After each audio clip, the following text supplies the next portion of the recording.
Welcome to the Personal Pension Radio Podcast, where it's all about helping you complete your financial journey to retirement. Discover time-tested strategies and get unconventional insights into wealth building and retirement that actually work. Break away from the herd and go for the retirement you dream of. And now, here's your host, the income engineer, Kraig Strom. All right, back on Personal Pension Radio. Loving this. Glad to be here. Really appreciate all the support. Thank you so much for the questions and the emails and the connections. I've met a number of you wonderful listeners out there in podcast land on the Zoom meetings and through the miracles of technology nowadays. I can work with folks all over the country. My longest distance first new client interview from a podcast listener was with someone who was on the job just outside of on the other side of the Saudi Arabian border using actually like Facebook phone call messenger. It was amazing that I'm connecting with someone on the other side of the world, lives here in the U.S., but on the job out there in Saudi Arabia, basically, and on the border. Love it. I am Kraig Strom. I am known as the income engineer, and my mission is to deliver that retirement dream that Wall Street promised, but they've just been really falling short on it over the last 20 or 30 years, and I love that conversation. If you have questions, if you have things that you're wondering about for your personal situation, please email me, Kraig at kraigstrom.com, Kraigstrom, Kraig at kraigstrom.com. Now, someone asked me recently for some background, and this is someone that had heard me on the podcast, but they hadn't listened to, all 200 episodes, and I totally appreciate that. I listen to a lot of podcasts, but I don't know that I can get through 200 episodes of any one podcast either. So this person said, give me some background. Tell me a bit about yourself. He said, I feel like I kind of know you from the podcast, but I'd love to know some background. So who I am in a nutshell, I was actually born and raised in my early days in Maine, in the woods of Maine. As a matter of fact, I'm headed back there for a little family vacation at the lake where I spent my summers as a kid.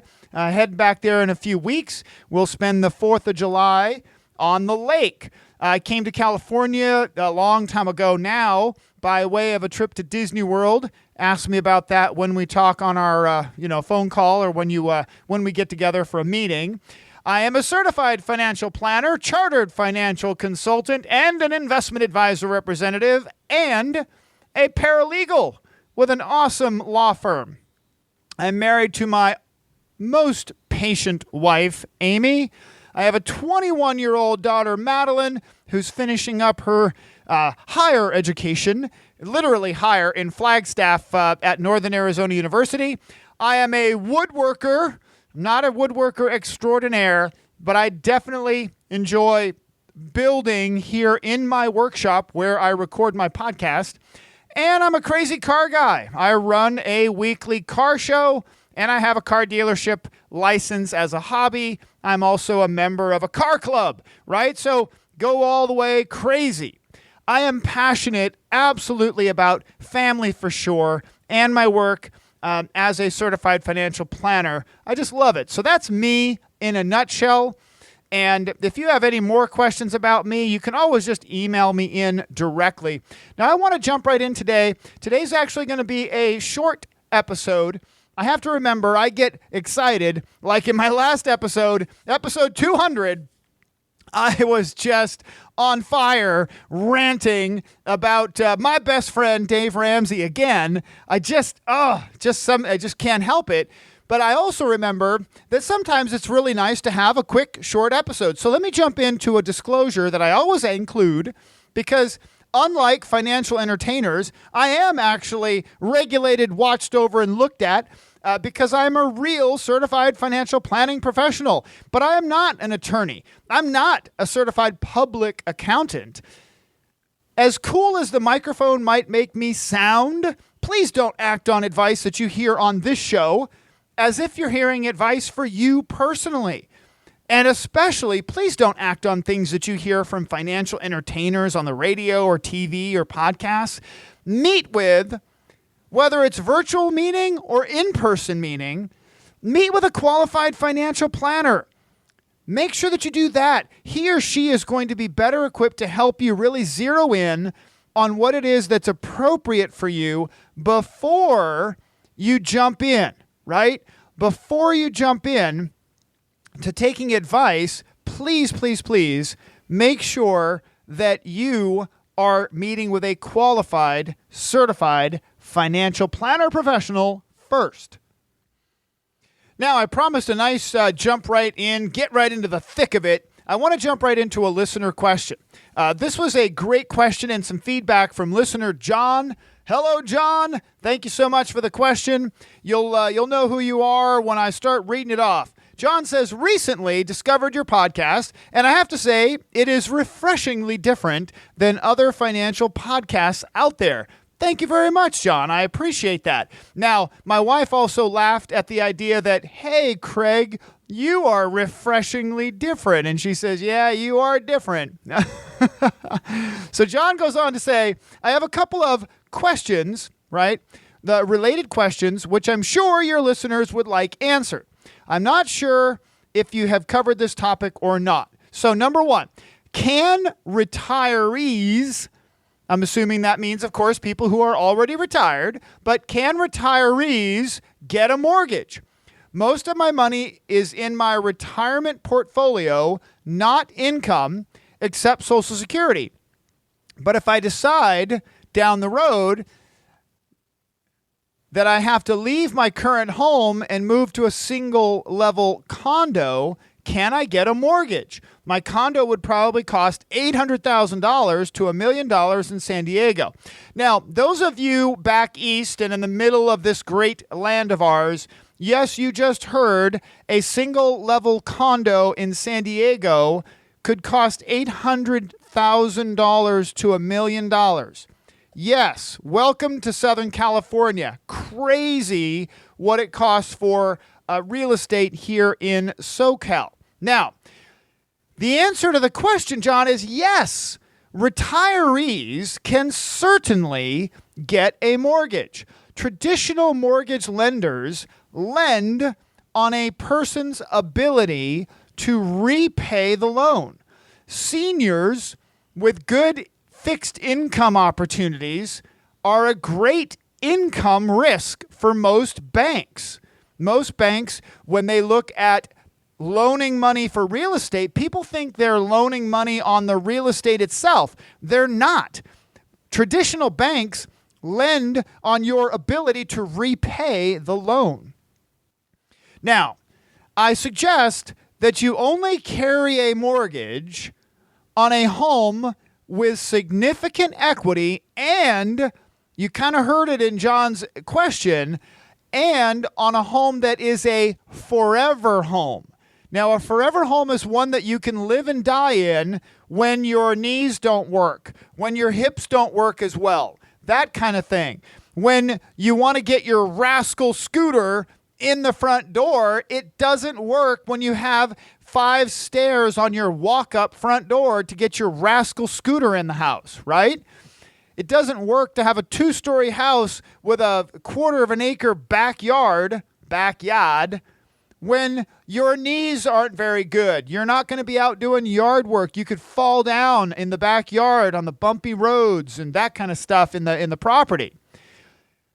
If you're going to have a mortgage, and if we're talking about just property in general for a retiree, it's always important to think about it from the forever home perspective. So don't plan on going into retirement with a mortgage on a 2-story house with a pool in the backyard if you're the one cleaning the pool. Because that's only going to work until your back doesn't work anymore, or it's only going to work until you're at a point where you're just physically unable to take care of the property. There's a property back in Maine where we're actually headed. We're going to be staying in the cabin next door to a little cabin on the lake that's right at the end of the road. And the couple that used to live there lived there for 40 years. 40 years. And for a long, long time, they did not have any kind of a mortgage, and they were physically able to live there. It's a harsh place to live in the winter. The winter gets pretty darn cold. The snow is very high. It's not an easy place to live in the winter. But if you're physically capable, these folks, as they were, they lived there for 41 years. But you know what they did? They waited too long. What I mean by that, they waited to sell that property until they were forced by their personal health issues. What I mean is this. Again, as I said that again, what I mean. She had a stroke. The missus had a stroke.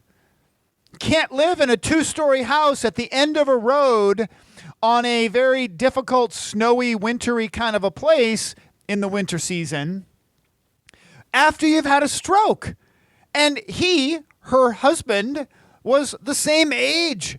He wasn't physically able to take care of her, let alone really take care of the property anymore, because it's just too many bumps and roots and things to trip on, just not being stable and not being physically strong enough to really do all the things necessary to live in the place that unfortunately was not a forever home.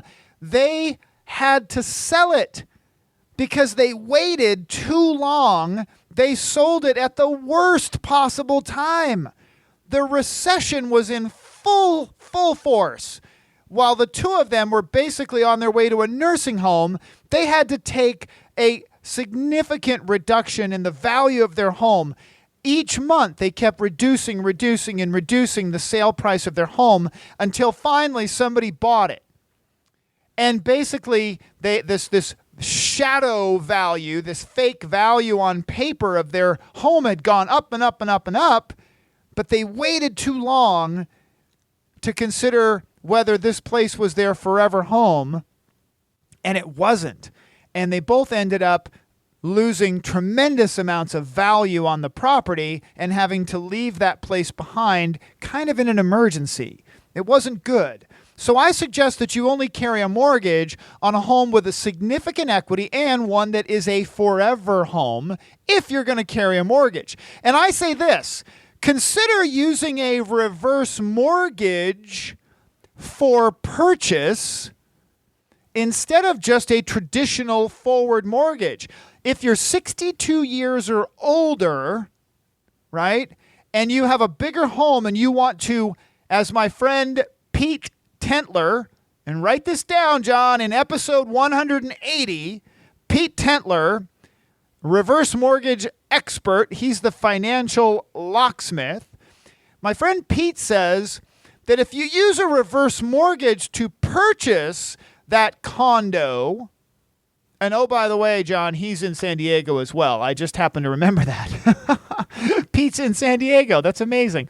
If you use a reverse mortgage for purchase to get that downsized condo, you can literally downsize without compromise. You can end up preserving a large amount of your equity from home number one and still get into a place without compromising your lifestyle or your surroundings in retirement. That's something to think about. If you'd like an introduction or more information about that, just send me an email, Kraig@kraigstrom.com. Happy to make a connection. But if you also want to learn more about reverse mortgages and how that reverse mortgage for purchase works, just check out episode 180. Now, the second part of his question was this: is it better to rent or own as a retiree? Once I move to a condo, I may only be there for 5 years or so, as I may need to move to an assisted living facility. Does the short duration impact the decision? The answer is yes, absolutely. Short duration would influence the decision, so it's got to be taken into consideration at the time, right? Is the real estate market, for example, at the top, like it is today, or is it perhaps at a low point? The potential gain or loss of equity has a lot to do with the rent versus own decision. So, for example, if there was some question about more than 5 years in a location, so let's say we're not sure if we're going to be in a location for more than 5 years. Well, we're sitting at the top of a real estate market right now, and I'm not really sure I'm going to be in this location 6 years from now. Do I want to take the risk of buying into a real estate market at the top right now, knowing that the cycle has to break someday? And that means, when I mean break, it's got to take a dive. It's got to go down. There's got to be a correction. The real estate market, along with other investment markets, has just been crazy, right? So do I want to take the risk that in that 5 to 6 year period of time that I'm not going to have that equity position that I had when I started? Am I going to buy this place at $800,000 at the top of the market, and then in the 4th year, that's when the correction happens and I lose 30% of my value? Okay, well, no, I don't want to do that. That's a big risk. I'm not going to be able to make up the gain in that 4 years to make up the gain to cover the risk. So maybe I would say rent at that point, right? Rent at that point so that you have time to think about it. Well, what if you get out and you're looking at the bottom of a real estate market? You know there's been a big, huge correction. The world is taking a hiccup again. Well, maybe it's time to buy in then at the low point. Remember, the rules of investing, whether it's real estate or other types of investing, is you buy it cheap. That's the number one rule, is to buy it cheap with other people's money in a good market, right? In a good market, not necessarily a good location, a good market. So in the real estate world, if you follow the rule number one, that's Kraig's rules, right? Kraig's rule number one is buy it cheap. If we're at the top, tippity top of a real estate market, is it likely that in the next 5 years we're going to have a real estate correction? Probably. In any other decision, would you really want to buy in at the top if it's not your forever home and there's a chance you may not be there? Now, keep this in mind.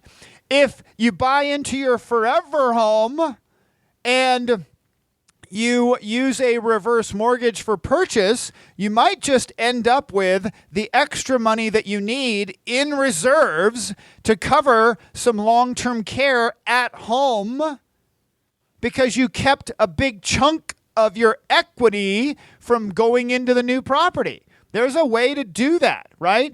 Thank you so much, John, for the question. I really appreciate it. I love it. Keep the questions coming, folks. I can only get 1 or 2 now and then into the podcast as it is, but please keep those questions coming. Kraig at KraigStrom.com. Now, a quick reminder, something that I am absolutely passionate about, and I love that some of my listeners have actually taken me up on this offer, is to get your personal estate planning done, right? Get your wills, your powers of attorney, your living trust.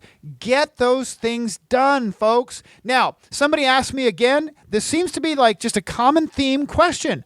Well, why do I need a living trust? Well, if you have children, if you have family that you love, and you have any kind of valuable assets, you only need to get a living trust if you hate the idea of the government taking more of your money when you're dead.